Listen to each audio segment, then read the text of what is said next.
जय हिंद दोस्तों। इस वीडियो में हम लोग पीटी 365 का जो एमसीक्यू की सीरीज है उसका पार्ट थर्ड देखेंगे, जो आपके यूपीएससी प्रीलिम्स 2025 के लिए काफ़ी इंपॉर्टेंट होने वाला है। तो चलिए फर्स्ट देखते हैं यहाँ पे eco sensitive area. Eco sensitive area के बारे में देखते हैं यहाँ पे। तो न्यूज़ क्या है कि कर्नाटका गवर्नमेंट ने अभी रिजेक्ट किया कस्तूरीरंगन कमेटी की रिपोर्ट को। क्यों? ये जो रिपोर्ट था बेसिकली वेस्टर्न घाट के प्रोटेक्शन से रिगार्डिंग था for from N environmental degradation. Committee की रिपोर्ट क्या थी बेसिकली बात करें तो इन्होंने कहा था कि जो वेस्टर्न घाट का 37% जो एरिया है उसको इको सेंसिटिव एरिया घोषित कर दिया जाए, जो 60,000 स्क्वायर किलोमीटर में फैला हुआ। बात करें यहाँ पे कि जो मैक्सिमम इस रिपोर्ट में जो मैक्सिमम इको सेंसिटिव जो एरिया है वो कर्नाटका में, उसके बाद महाराष्ट्र में। इको सेंसिटिव एरिया जो होता है क्या है, नेशनल एनवायरमेंट पॉलिसी 2006 के अनुसार ऐसा एरिया जोन्स जो बेसिकली जहाँ पे आइडेंटिफाई करते हैं एनवायरमेंटल रिसोर्सेज को, जो special attention their conservation because their landscape, wild life, biodiversity, historical and natural values. Notified किया जाता है सेंट्रल गवर्नमेंट के द्वारा अंडर एनवायरमेंट प्रोटेक्शन एक्ट 1986 के अंदर। पर्पस क्या होता है इसको? क्योंकि जो वहाँ पे जो एनवायरमेंट होता है उसको प्रोटेक्ट करना और जो डिग्रेडेशन है उसको अवॉइड करना फ्रॉम एंथ्रोपोजेनिक एक्टिविटी, मतलब ह्यूमन एक्टिविटीज से उसको बचाना।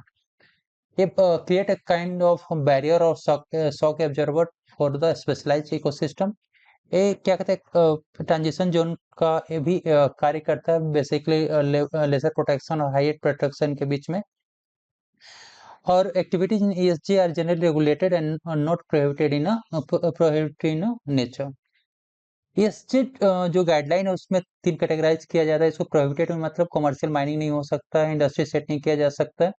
रेगुलेट होता है felling of trees and establishment of hotel and resort. Permit क्या क्या किया जाता है? वहाँ एग्रीकल्चर और हॉर्टिकल्चर जो लोकल कम्युनिटीज के द्वारा या डेयरी फार्मिंग को किया जाता है। वेस्टर्न घाट के बारे में यहाँ पे यदि बात करें हम लोग, तो वेस्टर्न घाट में कौन कौन से पासेस यहाँ पे हैं? तो पाल घाट हो गया, थाल घाट और भोर घाट हो गया। इसका इलेवेशन भी एग्जाम में पूछा जाता है, तो कहाँ से progressively increase from north to south है इंक्रीज करता है। हाईएस्ट पे इसके अनामुडी है। फॉरेस्ट टाइप को इसमें फॉरेस्ट मतलब 4 टाइप के फॉरेस्ट पाए जाते हैं: एवरग्रीन, सेमी एवरग्रीन, मोस्ट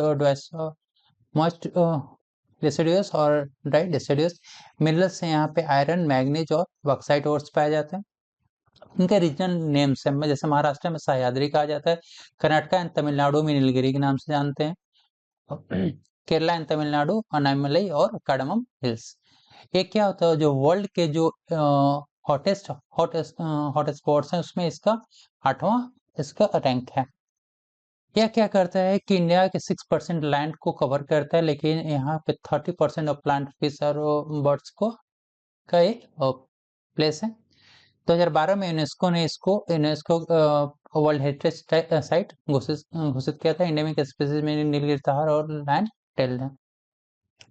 कुछ steps taken for protecting western Ghat, जैसे western Ghat ecological expert panel 2011 और माधव गाडगिल कमेटी, ठीक है, तो इन्होंने रिकमेंड किया था कि इंटायर जो रीजन है उसको इको सेंसिटिव एरिया घोषित किया जाए। इसमें और 3 जोन्स बनाए गए, एक वेरी सेंसिटिव एरिया, एक हाई सेंसिटिव और थर्ड मॉडरेट सेंसिटिव एरिया। इससे रिलेटेड क्वेश्चन देखते हैं यहाँ पे। Which of the following statement about the eco sensitive area zones are correct? क्या है? तीन स्टेटमेंट, 4 स्टेटमेंट दिए। फर्स्ट है कि Karnataka government has rejected the Kasturirangan committee report on the protection of western Ghat region from environmental degradation है first statement. Second statement है Kasturirangan committee proposes 47% total area of western Ghat रफली 60,000 square kilometre as a eco sensitive area. तो Kasturirangan 47% area को eco sensitive area बनाने की घोषणा की है वेस्टर्न, मतलब बात प्रपोज किया है वेस्टर्न घाट के। ये नोटिफाइड किया जाता है सेंट्रल गवर्नमेंट के द्वारा under the environment protection act 1986। और ये क्या करता है? Act as transition zone from the area of higher protection to the lesser protection. तो यहाँ पर बताना है आपको करेक्ट कौन कौन से स्टेटमेंट्स करेक्ट है। First, second, third, first, fourth, third, first, third, fourth and second, third, fourth. बताइए करेक्ट आंसर क्या है? तो यहाँ पर आपका 1, 3, 4 करेक्ट है। फर्स्ट, थर्ड और फोर्थ करेक्ट है, सेकंड रॉन्ग है। रॉन्ग क्यों है? क्योंकि कस्तूरी रंगन कमेटी ने यहाँ पे जो आप देख रहे हो 47% एरिया को वेस्टर्न घाट का इको सेंसिटिव एरिया की बात कर रहा है स्टेटमेंट, ये 47% नहीं है, कितना है? 37% एरिया की बात कर रहा है। ठीक है, नेक्स्ट देखते हैं यहाँ पे, inter governmental platform on biodiversity and ecosystem services IPBES। IPBES को 2024 का ब्लू प्लेनेट प्राइज दिया गया है, किसके द्वारा? जापान बेस्ड एक असाही क्लास फाउंडेशन के द्वारा। IPBES जो है इसकी स्थापना पनामा सिटी में 2012 में किया गया था। एक इंडिपेंडेंट इंटर गवर्नमेंटल बॉडी है जो बेसिकली फोकस करता है strengthen science policy interface for biodiversity and ecosystem services के लिए। UN बॉडी नहीं है, नॉट अ UN बॉडी, लेकिन United Nation environmental programme UNEP provide secretary services provide करता है। इसका सेक्रेटरीट बोन जर्मनी में है और इसके टोटल अभी 145 से ज्यादा मेंबर्स स्टेट्स हैं जिसमें इंडिया भी शामिल है। All UN members are eligible for the IPBES membership. Clear है? चलिए इससे रिलेटेड क्वेश्चंस देखते हैं यहाँ पे। Intergovernmental Platform on Biodiversity and Ecosystem Services IPBES on Blue Planet Prize for 2024. This is awarded annually by the Japan-based ANSI Class Foundation. A first statement है, it is a UN body. However, United Nations Environmental Program provides secret services to IPBES. तो यहाँ पे पूछ रहा है कि correct दो आपके स्टेटमेंट्स केस में से करेक्ट कौन सा नहीं है? फर्स्ट करेक्ट नहीं है, सेकंड करेक्ट नहीं है, दोनों करेक्ट नहीं है, इनमें से कोई भी करेक्ट नहीं है। बताइए आंसर क्या होगा? आंसर है यहाँ पे सी, मतलब दोनों करेक्ट नहीं है। ठीक है, तो फर्स्ट रॉन्ग क्यों है? क्योंकि यहाँ पे फर्स्ट रॉन्ग आप देख रहे हो आंसी ग्लास फाउंडेशन, तो आंसी ग्लास फाउंडेशन नहीं, यहाँ पे असाही असाही ग्लास फाउंडेशन के द्वारा ये अवार्ड किया जाता है। It is a not a UN body, यहाँ पे UN बॉडी लिखा हुआ है लेकिन नॉट अ UN बॉडी, इसलिए सेकंड स्टेटमेंट भी करेक्ट नहीं है। आंसर क्या हो जाएगा? सी। नेक्स्ट, पीपल बायोडाइवर्सिटी रजिस्टर, ठीक है, ये जारी किया गया है। केटला का एक पंचायत है जिसका नाम है थाजाकारा पंचायत, और इसने क्या किया है कि updated PBR people biodiversity register को क्या पब्लिश किया है। ठीक है, बात करें बायोलॉजिकल डाइवर्सिटी एक्ट 2 के अंदर 2002 के अंदर आता है। इसमें क्या गया, बायोडाइवर्सिटी मैनेजमेंट कमेटी के द्वारा जो पीपल बायोडाइवर्सिटी रजिस्टर उसको क्या किया जाता है, प्रिपेयर किया जाता है, और किसके हेल्प से, मतलब किसके परामर्श से? लोकल पीपल, जो वहाँ के लोकल पीपल्स होते हैं उनसे कंसल्ट करके इसको प्रिपेयर किया जाता है। बेसिकली इसका पर्पस क्या होता है? To document and safeguard bio resources and associated knowledge, उससे रिसोर्सेज है उसके सेफगार्ड करना है और उससे एसोसिएटेड नॉलेज को भी प्रिजर्व करना। इन्फॉर्मेशन की बात करें तो ability and knowledge of local biological resources, उसका जो बायोलॉजिकल रिसोर्सेज है उसका कैसे यूज, किस तरह का है, मेडिसिनल यूज है या अदर कोई यूज है, या और उसके जो ट्रेडिशनल नॉलेज है उसको भी क्या, मतलब संरक्षित किया जाता है। रेलेवेंस क्या है? Support the claim of local ownership of biodiversity and traditional knowledge, help sustainable resource management. इससे रिलेटेड क्वेश्चन देखते हैं यहाँ पे। फर्स्ट स्टेटमेंट है यहाँ पे कि Thazhakara panchayat in Karnataka recently publish their updated people biodiversity register. Second statement है कि under the biological diversity act 2002 biodiversity management committee BMC to prepare PBR in the consultation of the state government. तो यहाँ पे पूछ रहा है कि कितने मतलब कौन कौन सा स्टेटमेंट करेक्ट है?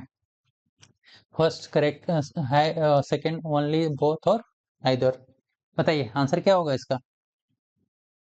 आंसर है यहाँ पे डी, दोनों में से कोई भी करेक्ट नहीं है। करेक्ट क्यों नहीं है? फर्स्ट करेक्ट क्यों नहीं है? क्योंकि जो था झाकारा जो पंचायत है वो कर्नाटका में नहीं है, कहाँ पे है? केरला में, केरला में। सेकेंड स्टेटमेंट यहाँ पे रॉन्ग क्यों है? क्योंकि under the biological diversity 2000 act biodiversity management committee to prepare in the consultation of the क्या, स्टेट गवर्नमेंट नहीं, लोकल पीपल, वहाँ के जो लोकल पीपल है उनसे कंसल्ट करके इस रजिस्टर को तैयार किया जाता है। ठीक है, इसलिए दोनों स्टेटमेंट करेक्ट नहीं है। नेक्स्ट देखते हैं यहाँ पे,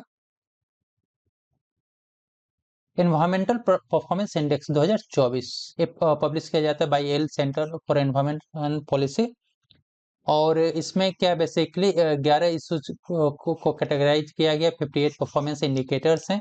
इसमें 180 देशों ने भाग लिया, जो basically on climate change and performance, environment, health और इकोसिस्टम फर्टिलिटी पे फोकस था। एस्टोनिया ने टॉप किया है। इंडिया से रिलेटेड बात करें तो इंडिया का रैंक 176 रैंक था। 2022 में इंडिया ने चाइना को सरपास कर दिया, क्या वर्ल्ड का लार्जेस्ट सल्फर डाइऑक्साइड का इमिटर बन गया। ठीक है, चलिए इससे रिलेटेड क्वेश्चन देखते हैं यहाँ पे। Consider the following statements. Recently environmental performance index 2024 has been published by the Oxford centre for the environmental law and policy. ये फर्स्ट है। Second, India has been ranked 179।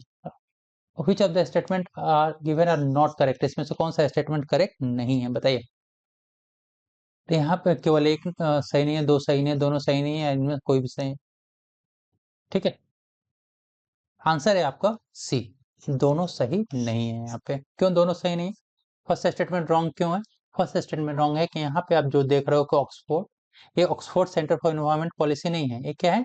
L L centre for environment and law policy के द्वारा। India के rank की बात करें यहाँ तो इंडिया का रैंक 179 नहीं है, 176 रैंक। क्लियर है? जैसे सेकेंड स्टेटमेंट भी आपका रॉन्ग। देखते हैं यहाँ पे नेचर कंजर्वेशन इंडेक्स के बारे में। तो नेचर कंजर्वेशन इंडेक्स 2024 रिलीज किया गया by the Goldman Sonnenfeld school of sustainability and climate change के द्वारा। इसमें इंडिया के रैंक 176 है out of 180 countries. It evaluate conservation four markers, basically 4 indicator focused है। लैंड मैनेजमेंट पे, threat to biodiversity, capacity and governance and future trends पे। ठीक है, इससे रिलेटेड यहाँ पे क्वेश्चन देखते हैं। The nature conservation index 2024 was released by the Goldman Sonfeld School of Sustainability and Climate Change. ये ठीक है। First statement. Second, India's rank is 176 out of 182 countries which are correct. 1, 2 both और neither. बताइए, यहाँ पर आपके सिर्फ आंसर ए हो जाएगा। क्यों? क्योंकि फर्स्ट स्टेटमेंट करेक्ट है, सेकंड रॉन्ग है। रॉन्ग क्यों है बताइए? क्योंकि यहाँ पे आप देख रहे हो इंडिया के रैंक तो 176 है, लेकिन कितने कंट्रियों के बीच में? 182 कंट्री नहीं है, कितनी है? 180 कंट्रीज के। क्लियर है? चलो नेक्स्ट देखते हैं यहाँ पे। कैमल। यूनाइटेड नेशन ने डिक्लेयर किया 2024 को international year of the camelids. मतलब कैमल के फैमिली, कैमलेट्स क्या है? Member of camel family, to build awareness of untapped potential of camelids. Camel की बात करें तो अफ्रीका और एशिया में पाए जाते हैं। कैमल के टाइप की बात करें तो ड्रोमेड्री और अरेबियन कैमल्स, जो मतलब इनमें सिंगल हम्प होते हैं, और बैक्टीरियन जो कैमल होते हैं उसमें 2 हम्प होते हैं। Domesticated by people, mammals herbivores होते हैं और हॉट कंडीशन में सर्वाइव करते हैं एडर में। इंडिया में कैमल्स की बात करें तो ये राजस्थान का स्टेट एनिमल है। जो खराई कैमल होता है लॉन्ग डिस्टेंस तक तैर सकता है, 3 किलोमीटर तक ये तैर सकता है समुद्र में। क्या करें? मैंग्रोव को खाने के लिए। और कहाँ पे ये पाया जाता है? कच्छ, गुजरात में। बैक्टीरियन कैमल्स होता है, ये लद्दाख के नुब्रा वैली में पाया जाता है। और ड्रोमेड्रिज कैमल जो होता है हॉट डेजर्ट, राजस्थान और गुजरात में पाया जाता है। अदर टाइप्स ऑफ कैमलेट्स होता है जैसे लामा हो गया, अल्पाका हो गया, गुआना हो गया और विकुना हो गया। सो फ्रेंड्स, लगता है कि वीडियो आपके मतलब एक क्वेश्चंस जो हैं आपके एग्जाम्स के लिए यूजफुल हैं, तो आपसे रिक्वेस्ट है कि as a support please channel को सब्सक्राइब कर दीजिए, वीडियो को लाइक कर दीजिए और अपने दोस्तों के साथ शेयर भी कर सकते हैं। Thank you.